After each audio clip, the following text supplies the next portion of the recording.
ایمان والو مشرک لوگ بوز عقائد خبیث مرے ناپاک ہے، سو یہ لوگ اس سال کے بعد مسجد حرم کے پاس نہ آنے پائے۔ اور اگر تم کو مفلس کا اندیشہ ہو تو خدا پر توکل رکھو، خدا تم کو اپنے فضل سے اگر چاہے گا ان کا محتاج نہ رکھے گا۔ بے شک اللہ تعالیٰ خوب جاننے والا ہے، بڑے حکمت والا ہے۔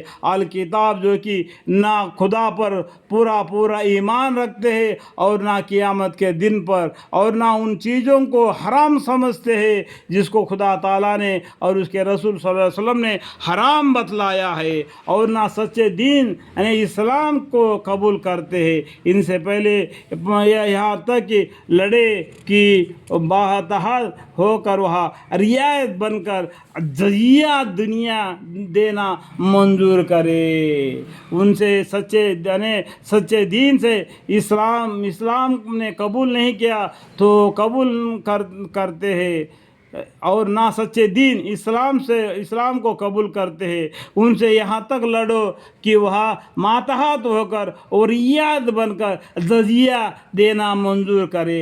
یہ اس کا دبی ہوئی معنی ہے، جزیہ کا معنی ہے، تو ٹھیک ہے اس کو سمجھ لینا کہ یہاں پر بیان میں اور یہود میں سے بعض نے کہا کہ عزیر خدا کے بیٹے ہیں۔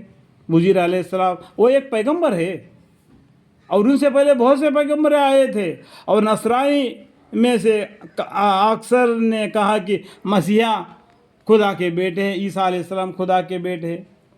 یہ کیا کہ یہودی لوگ کیا بولتے ہیں؟ عزیر علیہ السلام کو خدا کا بیٹا بولتے ہیں، اور نصرانی لوگ عیسیٰ علیہ السلام کو خدا کا بیٹا بولتے ہیں، کہ یہ خدا کے بیٹے نہیں ہیں۔ خدا یہ منتخب کر لیا ان لوگوں کو، پیغمبر بنا دیا، یہ ان کا قول ہے ان کے منہ سے کہنے کا۔ یہ بھی ان لوگوں کی سی باتیں کرنے لگے جو ان سے پہلے کافر ہو چکے ہیں۔ خدا ان کو غارت کرے، یہ کدھر الٹے جا رہے ہیں۔ انہوں نے خدا کو چھوڑ اپنے علماء مشائخ کو باعتبار ریاض کا رب بنا رکھا ہے، اللہم اغفری۔ اور مسیح ابن مریم علیہ السلام کو بھی، حالانکہ ان کو صرف یہ حکم کیا گیا کہ فقط ایک معبود برحق کی عبادت کرو۔ یہ نصرانی لوگ ٹرینٹی میں جاتے ہیں، یعنی مسیح مریم علیہ السلام، ان کے بیٹے عیسیٰ علیہ السلام اور اللہ تعالیٰ، ان تینوں کو بھی یہ معبود بنا لیتے ہیں، ٹرینٹی میں جاتے ہیں، ان کو بھی اللہ کے برابر کر لیتے ہیں، اس کو بولتے ہیں ٹرینٹی۔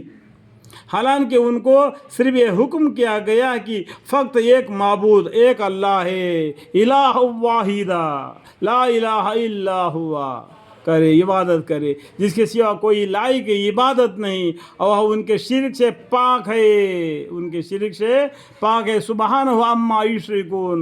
وہ لوگ یوں چاہتے ہیں کہ اللہ کے نور یعنی دین اسلام کو اپنے منہ سے بجھا دے، حالانکہ اللہ تعالیٰ بدون اس کے کہ اپنے نور کو کمال تک پہنچا دیے مانے گا نہیں۔ وہ کافی لوگ کیسے ہی ناخوش ہو، دین اسلام کو بلند مرتبہ تک اللہ پہنچا کر رہے گا۔ چنانچہ وہ اللہ ایسا ہے کہ اس نے اپنے رسول صلی اللہ علیہ وسلم کو ہدایت کا سامان یعنی قرآن اور سچا دین یعنی اسلام دے کر بھیجا ہے، تاکہ اس کو تمام باقیہ دنیا پر غالب کر دے۔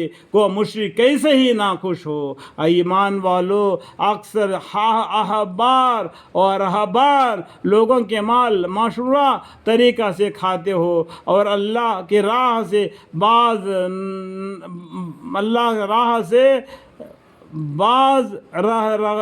رکھتے ہیں، اور غایت حرص سے جو لوگ سونا چاندی جمع کر رکھتے ہیں اور ان کو اللہ کے راہ میں خرچہ نہیں کرتے، سو آپ ان کو ایک بڑا دردناک سزا کا خبر سنا دیجئے، جو کہ اس روز واقع ہوگی کہ ان کو دوزخ کے آگ میں اول تپایا جائے گا، پھر ان سے ان لوگوں کے پیشانیوں اور ان کے گردنوں اور ان کے پشتوں کو داغ دیا جائے گا۔ یہ ہے وہ جس کو تم نے اپنے واسطے جمع کر کے رکھا ہے، سو اب اپنے جمع کرنے کا مزہ چکو، اللہم اغفر لی۔ لیکن شمار مہینوں کا جو کہ کتاب الہی میں اللہ کے نزدیک معتبر 12 مہینے قمری ہے، جس روز اس نے یعنی اللہ تعالیٰ نے آسمان اور زمین پیدا کیے تھے، اس روز سے، اور ان میں